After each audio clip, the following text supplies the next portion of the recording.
بسم اللہ الرحمن الرحیم۔ دو قومی نظریہ ہماری معاشرتی علوم، تاریخ اور تاریخ پاکستان میں خوب زور و شور سے پڑھایا جاتا ہے۔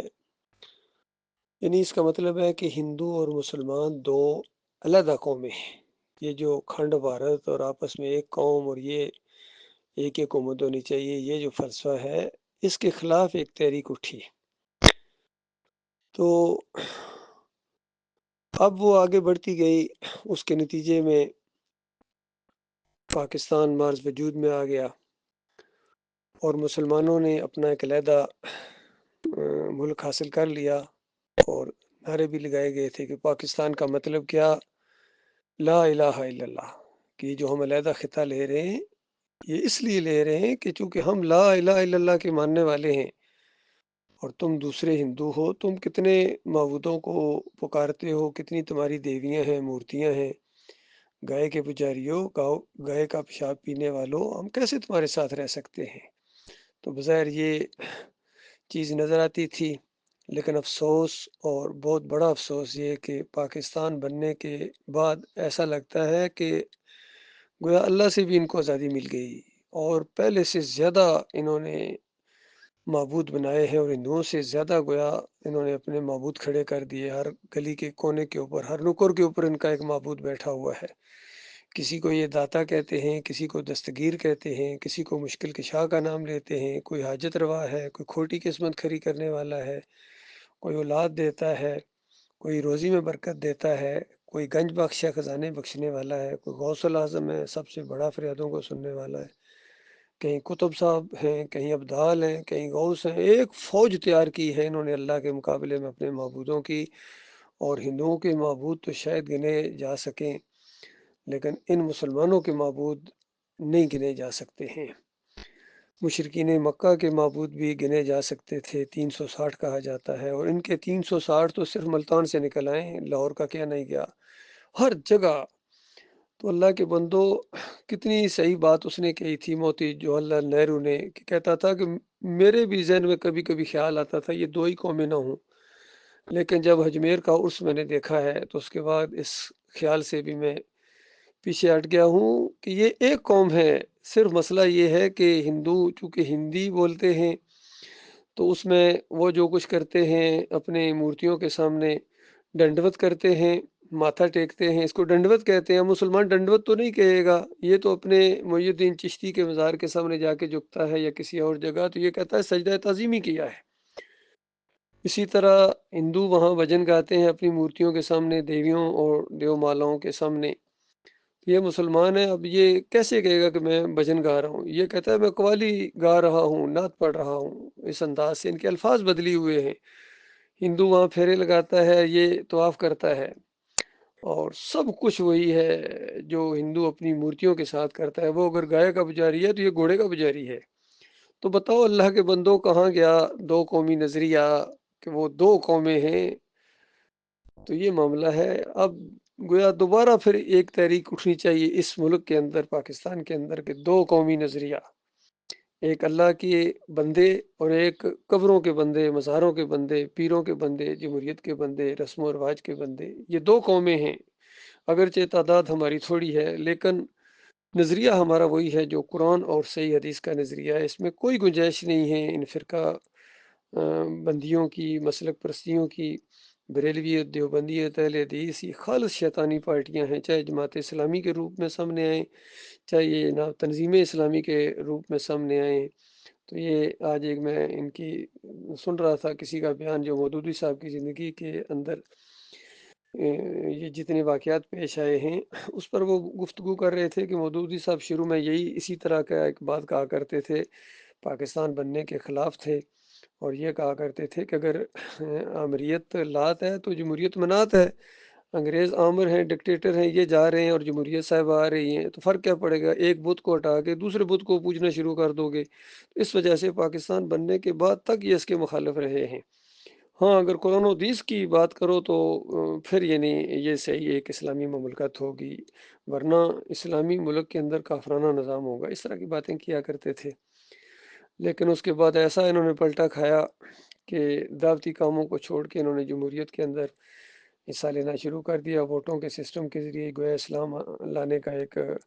انہوں نے نظریہ پیش کیا، تو پھر اس طرح مار کھائی ہے انہوں نے، پھر جمہوریت کے اندر جو ذلت اٹھانی پڑی ان کو، شرک تو وہ ہے ہی ہے، پھر نظریات بھی وہی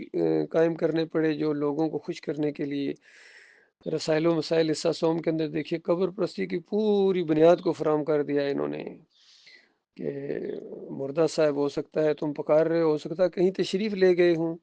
یا وہاں ہوں اور وہ نماز پڑھ رہے ہوں، اللہ کے ساتھ لو لگائی ہوئی ہو، اس طریقے سے ایسے شرکیہ چیزیں لے کے آئے ہیں ان کے عقائد کے اندر، حتیٰ کہ ان کی تفہیم القرآن بھی شرک سے مکمل طور پر پاک تفسیر نہیں مانی جاتی ہے۔ اور ان کی زندگی کے اندر ڈاکٹر مسعود الدین عثمانی رحمۃ اللہ علیہ نے جو ان کے بالکل اولین ساتھیوں میں سے تھے، تو انہوں نے اعلان کے ساتھ علیحدگی کا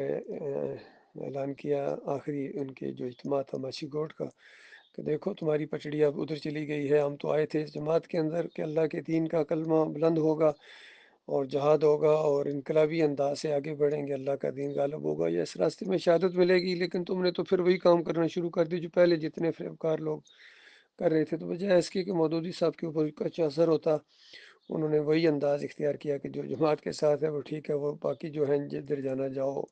کوئی بات نہیں کسی سے کرے گا، اس انداز سے یہ برباد ہوئی جماعت۔ بہرحال ڈاکٹر عثمانی رحمۃ اللہ علیہ نے اسی بات کو جو اس سے پہلے نظریاتی طور کے اوپر تھی کہ لا حکم اللہ واحد کی دعوت اٹھے گی، ایک ہاتھ بھی اس کی حمایت میں نہ اٹھے یا ایک آواز بھی ہم آواز نہ ہو اس دعوت کے اندر، کوئی لوچ کوئی لچک کسی پر چوٹ لگے، کوئی ناراض ہو، اس دعوت کو انہوں نے پھر آہستہ آہستہ پھیلانا شروع کر دیا، سند بھی لی تاکہ لوگ یہ نہ کہیں کہ یہ کوئی عالم دین تو نہیں ہے، اس وجہ سے کہتے ہیں ڈاکٹر صاحب دل پر پتھر رکھے، دیوبندیوں کے مدرسے سے انہوں نے سند لی اور پھر انہی کا شرک بھی ان کو واضح کیا کہ دیوبندیوں دیکھو تمہارے محمود الحسن چوٹی کے عالم تفسیر لکھتے ہیں اور پہلے صفحے کے اوپر توحید کو شرک میں بدلی کر دیا انہوں نے کہ اللہ کے مقبول بندوں کو خالص واسطہ ہے رحمت الہی سمجھ کر اگر پکارا جائے، یہ بھی کہتے ہیں کہ اللہ ہی کو پکارنا ہے، اور شبیر احمد عثمانی اور سارے اشرف علی تھانوی اور جتنے بھی ہیں سارے آج دن تک تقی عثمانی، رفیع عثمانی اور یہ فضل الرحمان، سارے کے سارے جتنے دیوبندی ہیں اس مشرکانہ تفسیر کو سینے سے لگا کے آگے، اور ایک عرصہ دراز تک سعودی عرب سے یہ امت مسلموں کو تحفے کے طور پر بہترین کاغذ پرنٹنگ کے ساتھ تحفے کے طور پر پیش کی جاتی رہی ہے۔ تو اللہ کے بندو یہ مسئلہ ہے اصل ایمان کا مسئلہ، اصلی مسئلہ ہے، جب تک یہ مسئلہ انسان کوئی نہیں سمجھے گا انفرادی طور پر اس کی جان جہنم کی آگ سے نہیں بچ سکتی ہے، اور کوئی قوم جب تک اس کو قومی لیول پر نہیں مانے گی وہ ذلت اور خواری سے نہیں نکل سکتی، اس دلدل سے نہیں نکل سکتی ہے، جو مرضی کر لو، جتنے مرضی تمہارے کوالیفائڈ لیڈر آ جائیں، ایمان عقیدے کی جب تک اصلاح نہیں ہوگی۔ اسی وجہ سے آکسفورڈ کے پڑھے ہوئے اور ماڈرن علوم اور اتنے زیادہ قوم کے ہیرو بھی جا کے گن شکر جا کے سجدہ کرتے ہیں، امام زامن بنواتے ہیں یا علی مدد کے پٹے بنواتے ہیں، سب کچھ یہی کرتے ہیں، اور انہی مولویوں اور پیروں کو اپنا لیڈر مانتے ہیں، رہنما مانتے ہیں، تو کیسے خیر آئے گی؟ تو یہ معاملہ ہے اللہ کے بندوں، دو قومی نظریہ آج بھی اس انداز سے بالکل اپنی جگہ قائم ہے کہ یہ دو قومیں ہیں، ایک اللہ کی پوجنے والے اللہ کے بندے اور دوسرے یہ ساری پارٹیاں شیطان کے بندے۔ اللہ تعالیٰ غور و فکر کرنے کی توفیق عطا فرمائے، اور صحیح معنوں میں اللہ تعالیٰ ہمارے ملک کو اسلام کا قلعہ بنائے، اور یہ اس دن ہوگا جس دن آخری بت یہاں سے گرے گا، آخری مزار گرا دیا جائے گا، آخری